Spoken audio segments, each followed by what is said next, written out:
Hey guys, welcome back. Today I am going to be showing you how to do the elusive French mani with dip powder.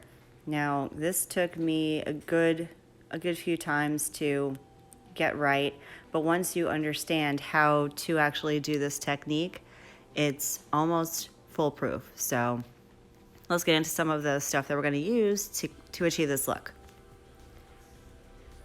So here I've got this crazy looking contraption. Some of you may have already seen this. This is a French dip, I don't know, container, if you will.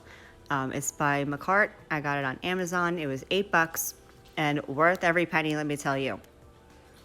Not only do I use this for my French manis, I actually store my white dip powder in there. So that's the white I'm using. It's Veronica by Revel. And for the pink, I made a custom mix out of the two colors you saw, medium pink and dark pink by Kiara Sky. I don't like either of them by themselves, to be honest. I like something in the middle, so I mix the two. It's like a 50-50 ratio. And you can do that. You can mix colors. I've done it many, many times to make a custom color, just so you guys are aware. Now, for this, you are going to need your base, obviously, like you would with any dip system. You're going to need your white powder of your choice. You're going to need your pink powder or your clear or natural or whatever background color you want. I don't dip into the pink after I put on the white. I like to scoop the pink over. I feel like that gives you a cleaner smile line, which we'll get more into. So let me show you how I do my application here. Put on my base, just like I normally would. And yes, I do go right up to my cuticle. I do this every time on my first dip. This is just how I personally do my application. I always go in at the end with my efile and create a nice cuticle line for myself. I feel like that's easier for me because I'm not very good with polishing my nails, but I am good with an efile. So put on your base. Now you're very gently and slowly, with your finger as straight as possible, gonna dip into the white, and this is gonna give you that smile line. And you can adjust this to how you like your smile line. If you like it more curved, you can adjust your angle. If you like it more squarish or straight, you can adjust your angle. You can do this however you want to do this. Here's the kicker though. When you go back and do your second layer of dip, you have to line that up exactly perfectly the way you did it the first time. Otherwise, you're not going to have that nice crisp smile line.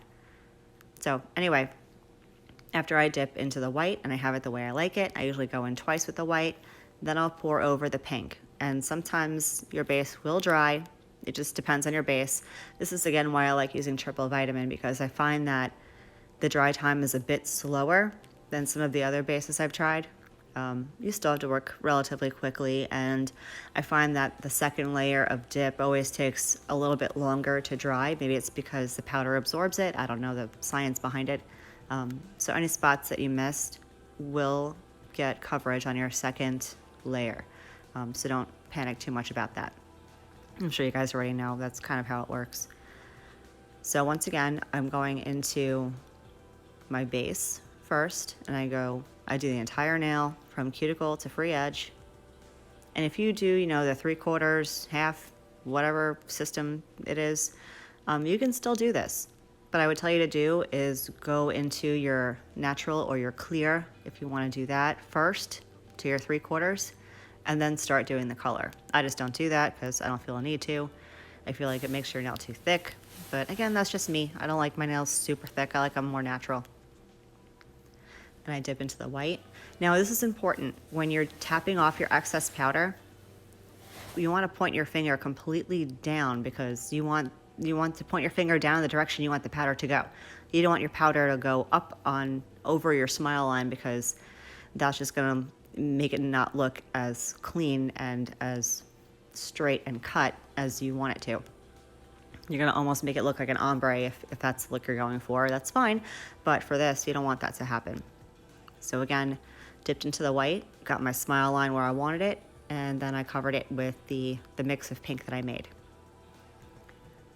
And brush off excess. Make sure you're brushing off excess. I do still see a lot of people in some of the nail group pages that I'm a part of with nails that are lumpy and bumpy and uneven. And I can only imagine that it's for one of two reasons. Either A, you're not dusting off excess very well, because that can, gum things up on your brush and make your nails look a little lumpy. So that might be one culprit. The other is you're just going ape with the base and putting it on super thick, which you shouldn't be doing either, for a few reasons. One, your nail's going to be super thick and lumpy and uneven and weird. Two, it's going to take forever for you to file that away. And three, I feel like that also doesn't help the curing process. The thinner your layers are, and the fewer layers you have, it's going to cure much better on you. I mean, activator, it does its job, but you got to work with it a little bit.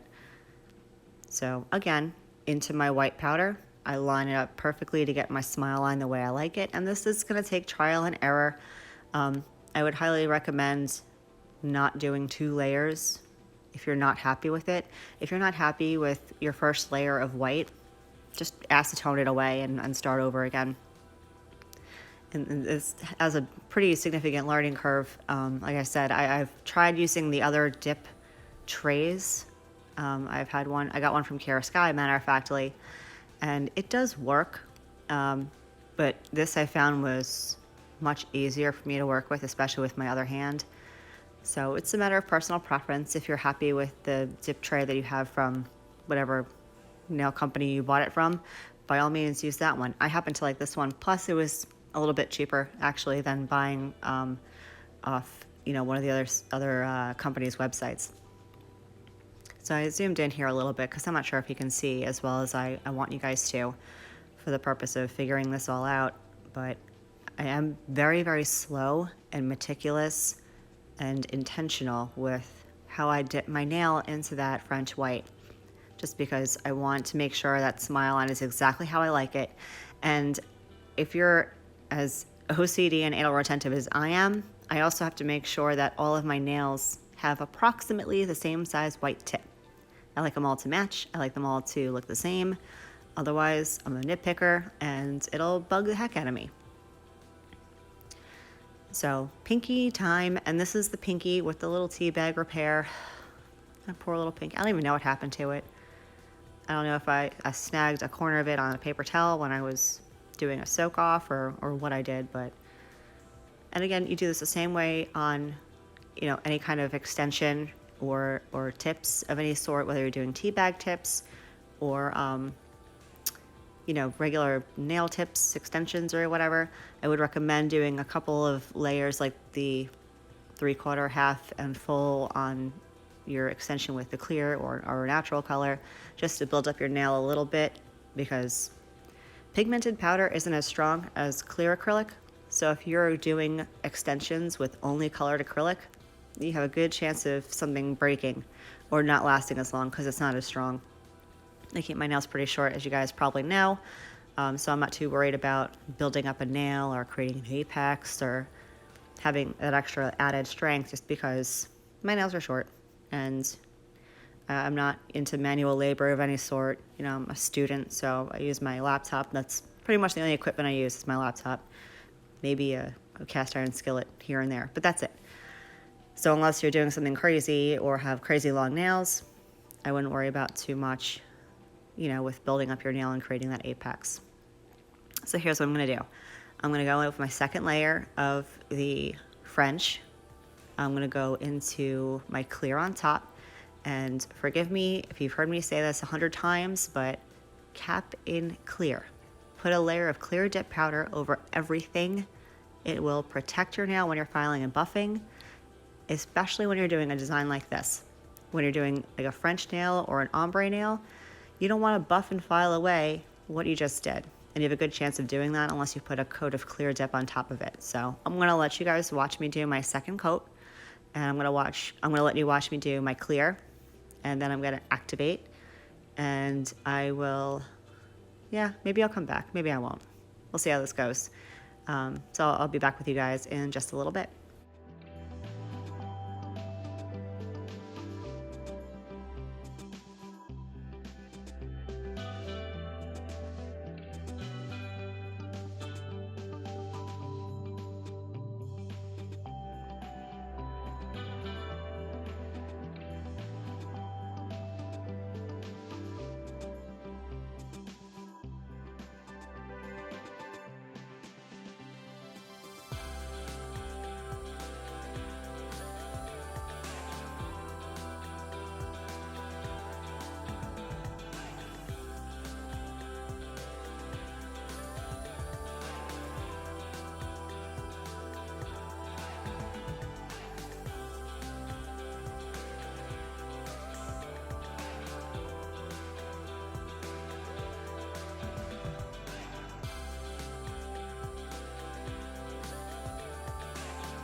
I wanted to jump in here real quick and just let you guys know what I did. I did encapsulate in the clear, and then I went to put my clear away and noticed I had just a couple of wet spots on a few nails, so I just dunked back in the clear just to make sure I didn't have any more wet spots, because if you go in with your activator on wet base, I mean, you guys have probably had problems with your brushes getting all hard and crusty and weird stuff like that. So I just like to make sure that I'm not putting a liquid on top of a liquid, because that can usually wind up gunking up a brush.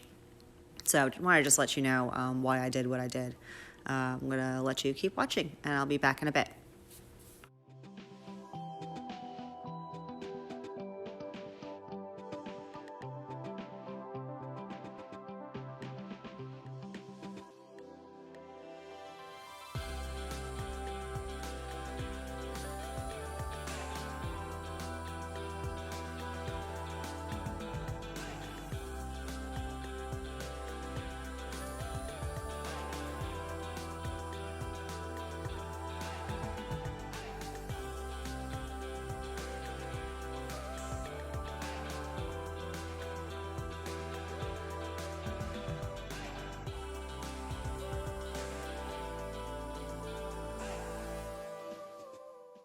All right, so I've done my other hand, which did take me a little bit longer, just because, as you guys probably know, I am pretty good for nothing with my left hand.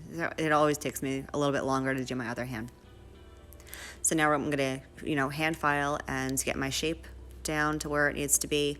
I always pinch the sides of my nails to detach any product from my skin, just so I don't hurt myself, and then I go in with my hand file. And I do have a little cut on my thumb from when I bit my cuticle.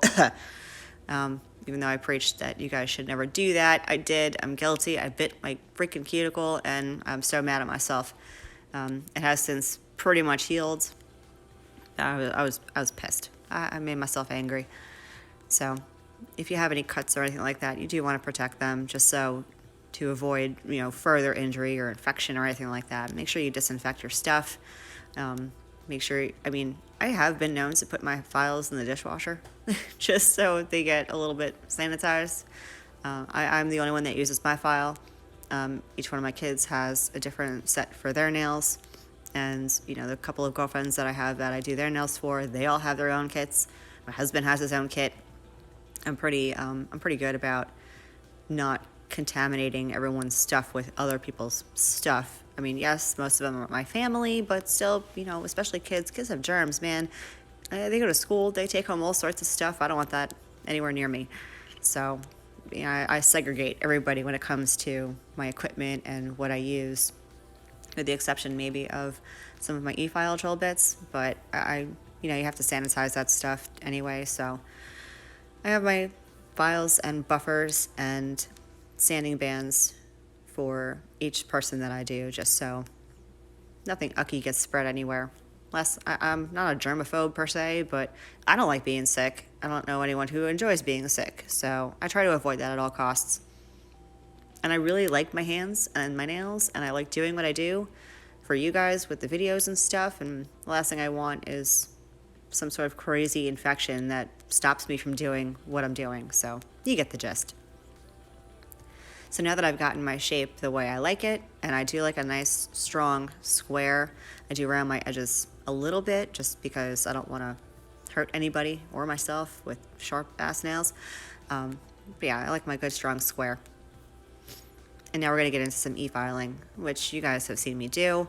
I don't know if there's a whole lot I can explain to you about this that I haven't already. I do the same filing routine and in-filing routine every time I do my nails. Doesn't matter what I do to them. Doesn't matter if I'm doing straightforward colors or French or ombre or color block or whatever, or decorations and designs and stuff.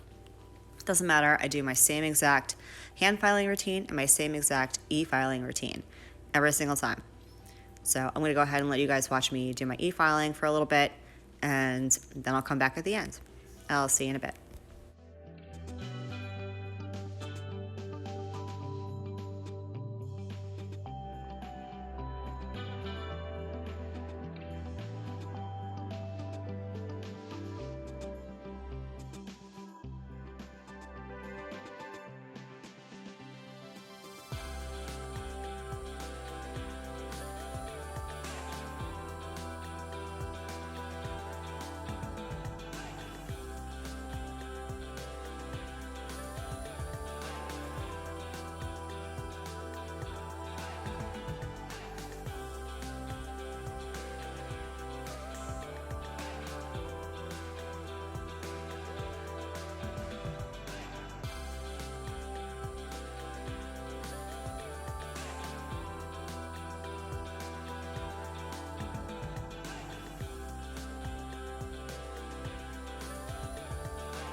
All right, so all my e-filing is done. I went ahead and took care of my other hand, so they're all finished. Now all I need to do is de-dust them and apply some top coat. Now if you haven't seen my non-dominant hand video, you should go watch it because it's quite amusing. Take a Dramamine before you watch it. I should have prefaced that video with that information. It's nothing major. I may have smacked my camera a couple of times and it's a little wobbly, but in any event. So I'm going to go ahead and apply my gel top coat. And I'm sure you guys know by now. If you don't, here's some info for you. Aimeili is my all-time favorite no wipe top coat. I have a couple of them, and I do use some of them for my swatches. I use some of them for my kids. They don't get the good stuff. Don't tell them I told you that. But the Aimeili I keep just for me. It's my favorite. I don't know what makes it my favorite per se. It cures perfectly. It applies beautifully. I never have an issue with it. The Pretty Diva that I have, I use on my swatches, and I feel like there's another one that I use on my kids, and I can't remember what it is. If I can find out what it is in the next couple of seconds, I'll throw it in the description box for you. So I'm gonna go ahead and put on my top coat, and I will be back in a bit.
All right, time to cure the top coat. And my final step, always, every single mani I do on myself or on anybody else, I always put on cuticle oil. This is the one that I love the most, my Kiara Sky Nourish, but any kind of cuticle oil that you like would be fine. I'm just an advocate for oiling cuticles.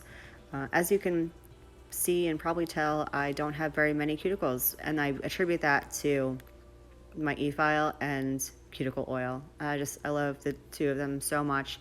Now you can do everything that I do with a regular manual hand file.